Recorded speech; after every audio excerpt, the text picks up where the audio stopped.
What if I told you that one of the most feared gangsters in American history cemented his legendary status not with a gun, but with a chess piece? This is the story of how Ellsworth Bumpy Johnson turned a prison chessboard into his throne, and how one particular game would echo through the underworld for decades to come. Before we dive into this incredible story, let me set the scene. It's 1954, inside the walls of Alcatraz Federal Penitentiary, the island fortress in San Francisco Bay that housed America's most dangerous criminals. This wasn't just any prison. This was where they sent the men who couldn't be controlled anywhere else. Al Capone had walked these halls. Machine Gun Kelly had paced these cells. And now, so did Bumpy Johnson. But Bumpy wasn't like the other inmates at Alcatraz. While most prisoners counted the days, nursing grudges and plotting revenge, Bumpy was playing a different game entirely. And I mean that literally. Let me tell you about Ellsworth Raymond Johnson, the man they called Bumpy. Born in Charleston, South Carolina in 1905, he moved to Harlem as a teenager and quickly realized that the streets had their own rules, their own hierarchy, their own code. By the 1930s, Bumpy had become one of the most influential figures in Harlem's underworld, working alongside the legendary Stephanie St. Clair, the queen of numbers. But here's what made Bumpy different from every other street tough trying to make a name for himself in the criminal world. He was brilliant. Not street smart, though he was that too, but genuinely intellectually brilliant. While his competitors were settling disputes with Tommy guns, Bumpy was reading philosophy. While others were drinking away their profits, he was studying military strategy. And while most gangsters saw prison as punishment, Bumpy saw it as an opportunity.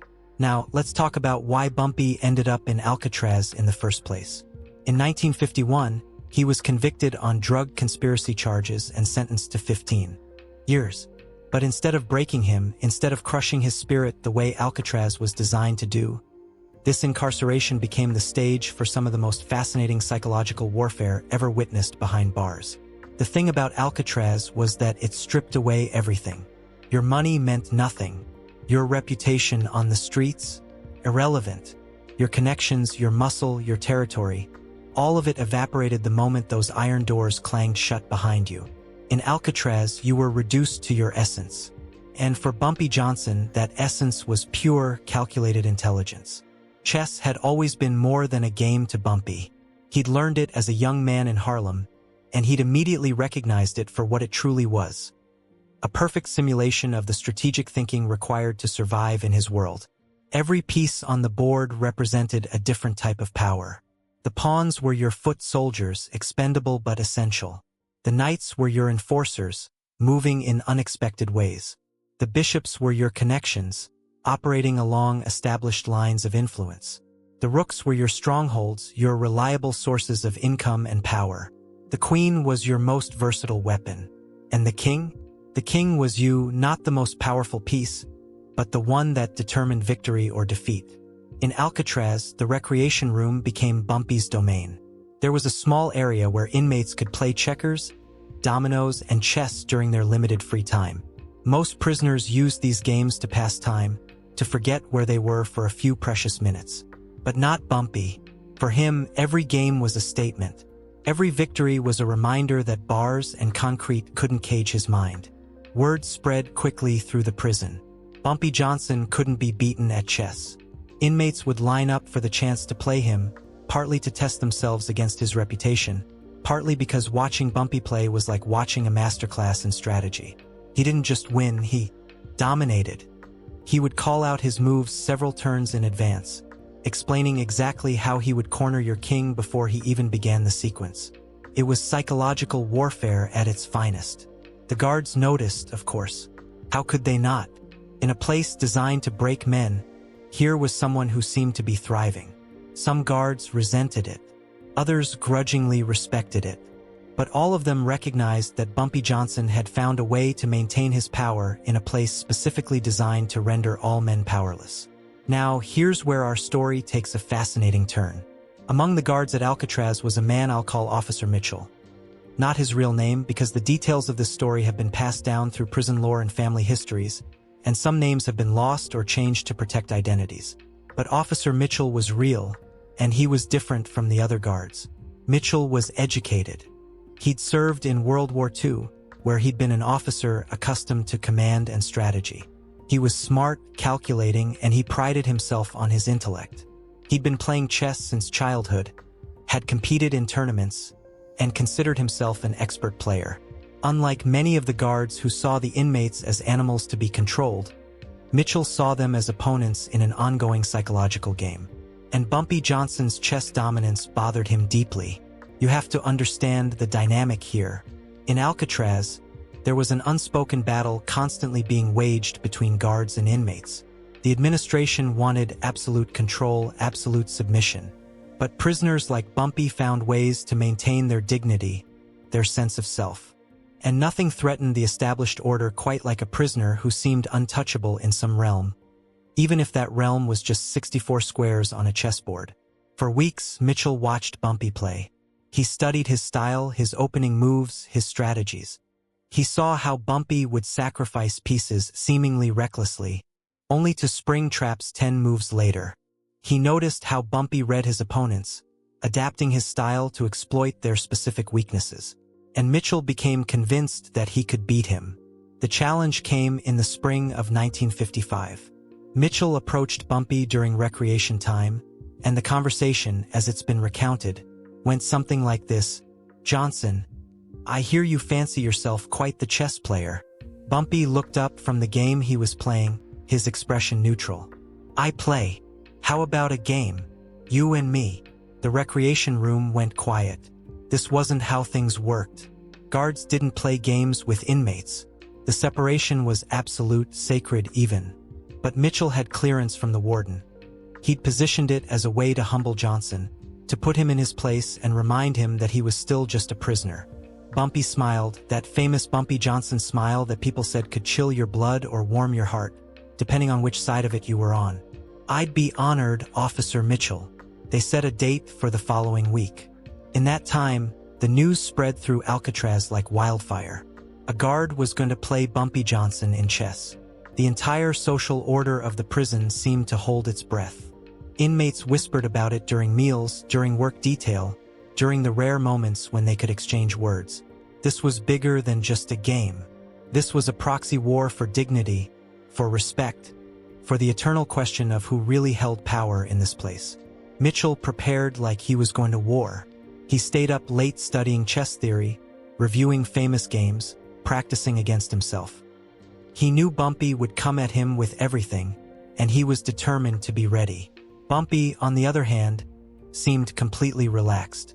Fellow inmates who knew him well said he spent that week the same as any other, reading, exercising, playing his regular chess games without any apparent increase in practice or preparation. But those who knew him best saw something else. They saw the slight smile that played at the corners of his mouth.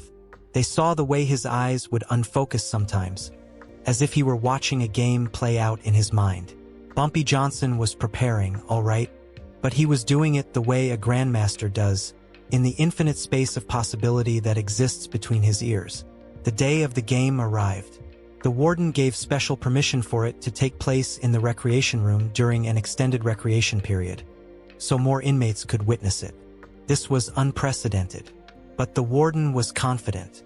Mitchell was an excellent chess player, and the warden relished the idea of watching Johnson get humbled in front of his fellow prisoners. The board was set up. Bumpy Johnson sat down on one side, his posture relaxed, almost casual. Officer Mitchell sat across from him, ramrod straight, his jaw set with determination. A guard flipped a coin to determine who would play white and move first. Came up white for Mitchell. Mitchell opened with the king's pawn, a classic, aggressive opening. Bumpy responded with the Sicilian defense, one of the most complex and sharp defenses in chess. Already, he was signaling his intentions. This would not be a simple game. For the first dozen moves, they traded pieces and position in what seemed like a fairly standard game. Mitchell played carefully, methodically, exactly the way his training had taught him. He controlled the center, he developed his pieces efficiently, he castled his king to safety. By all conventional measures, he was playing an excellent game. But Bumpy was playing something else entirely. His moves seemed almost random at first, slightly irregular. He placed his knights in unusual positions. He left his king in the center longer than seemed prudent. To the untrained eye, it might have looked like Bumpy was struggling. Mitchell certainly thought so. He began to allow himself a small smile, and that's when Bumpy sprang his trap.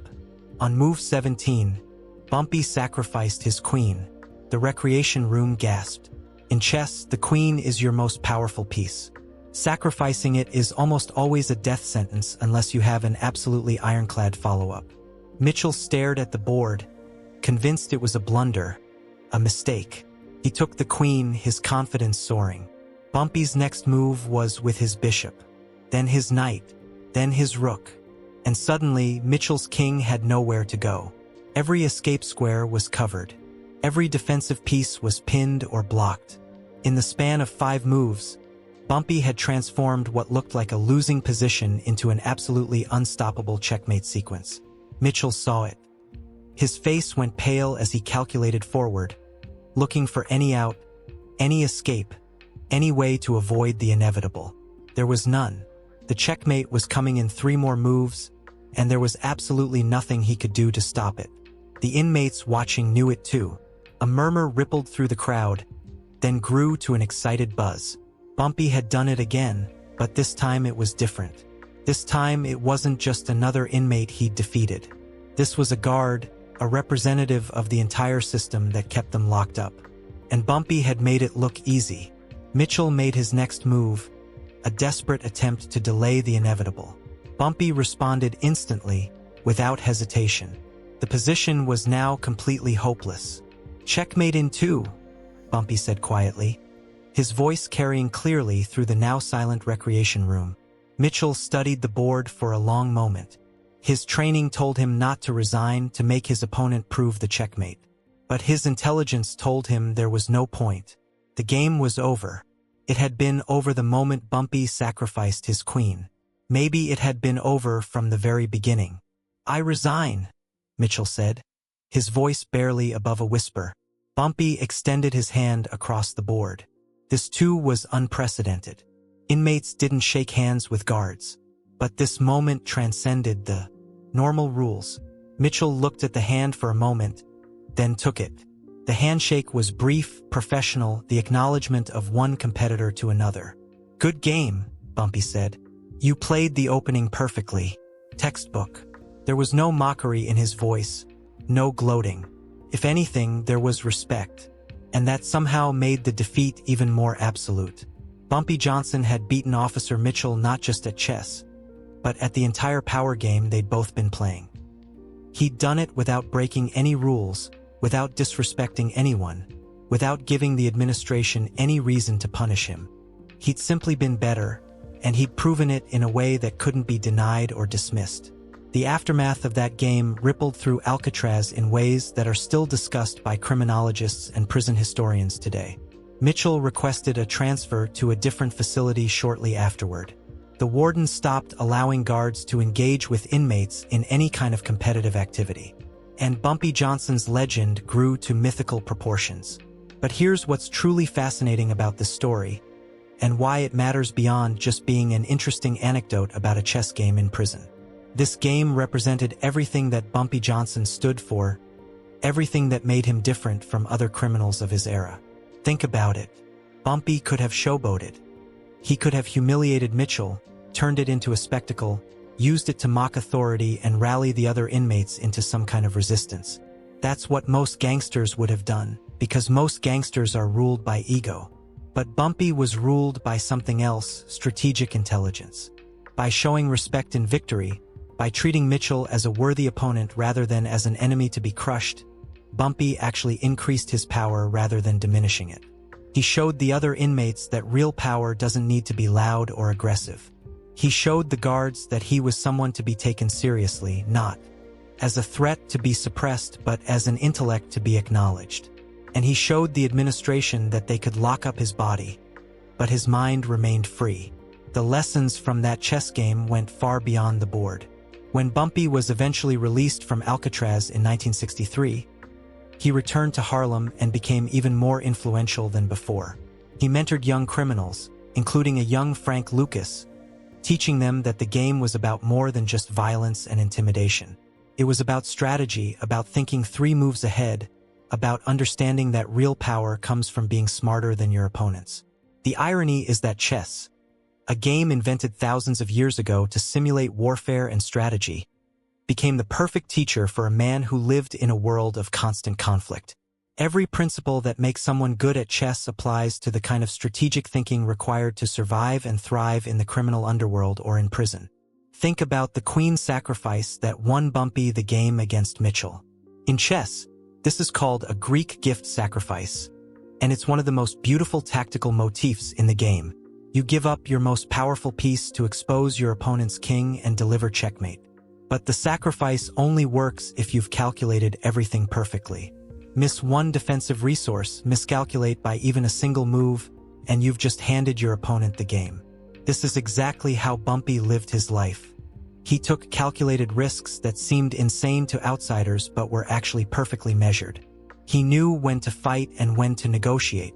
He knew when to be visible and when to disappear. He knew when to be feared and when to be respected. And just like that chess game, he always seemed to be thinking several moves ahead of everyone else. There's a famous quote attributed to Bumpy Johnson. "A wise man learns more from his enemies than a fool does from his friends." That quote perfectly encapsulates what the chess game, with Mitchell represented. Bumpy didn't see Mitchell as just a guard to be defied.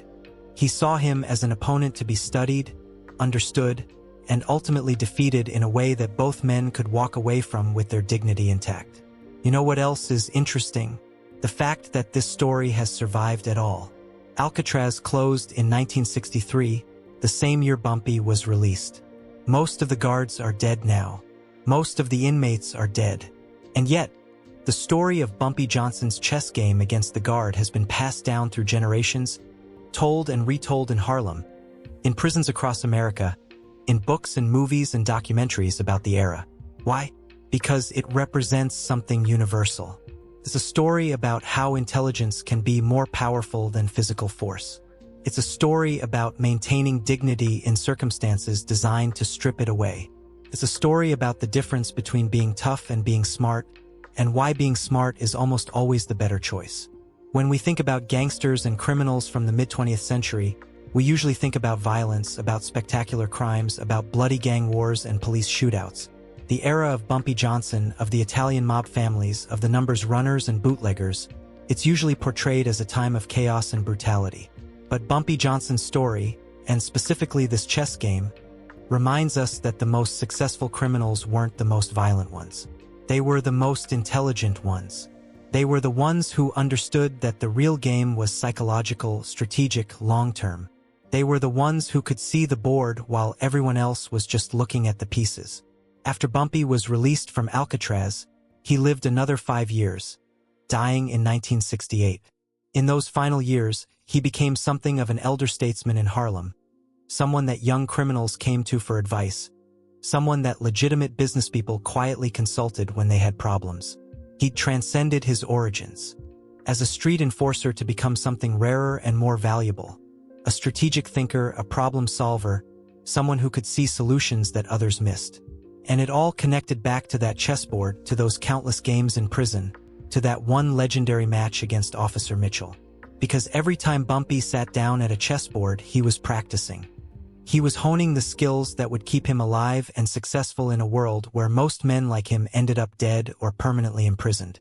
You want to know the really crazy part? The chess set that Bumpy used in Alcatraz still exists. It's in a private collection now, owned by a historian who specializes in the prison. I've seen photographs of it. It's a simple set, plastic pieces, a cardboard board, nothing fancy. But it represents one of the most important tools in Bumpy Johnson's arsenal, the ability to outthink his opponents in a pure contest of intellect. There's a lesson in this story for all of us, whether we're criminals or not. And the lesson is this: the game you're playing is almost always bigger and more complex than it appears on the surface. Every interaction is strategic. Every relationship is a position on some larger board. And the people who succeed, truly succeed, are the ones who can see the whole board while everyone else is just reacting to the move in front of them. Bumpy Johnson understood this better than almost anyone. He understood that beating Officer Mitchell at chess wasn't really about chess at all. It was about demonstrating intellectual dominance in a way that couldn't be punished or taken away. It was about showing everyone watching, inmates and guards alike, that there are different types of power, and sometimes the quietest types are the most formidable.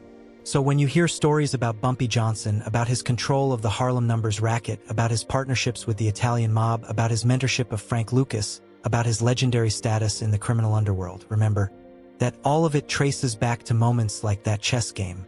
Moments where intelligence trumped force, where strategy beat strength, where a man in chains proved he was freer than the men holding the keys. That's why this chess game made Bumpy Johnson a legend behind bars. Not because he won, plenty of people win chess games, but because of how he won, why he won, what it represented, and what it taught everyone who witnessed it. It was a masterclass in power dynamics, delivered on 64 squares with 32 pieces. And the crazy thing is, somewhere in Harlem right now, there's probably an old-timer sitting in a park, playing chess, telling a young kid about Bumpy Johnson and the day he destroyed a guard at Alcatraz without ever raising his voice or his fist. The story continues.